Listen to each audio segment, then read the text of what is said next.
провода, ток по рукам, телефон во все голоса говорит пока. Пора.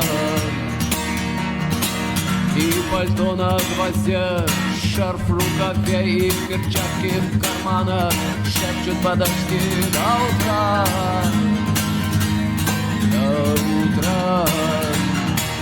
Но странный стук зовет на руку. Может сердце, может стук дверь. И когда я обернусь на пороге, я скажу одно лишь слово: верь.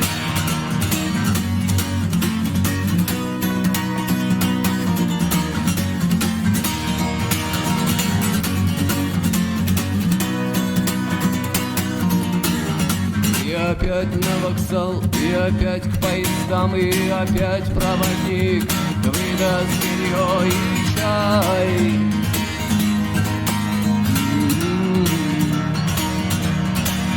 И опять не уснул, и опять сквозь грохот колес мне послышится слово: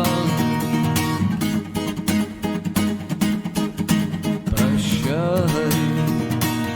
Но странный стук зовет дорогу.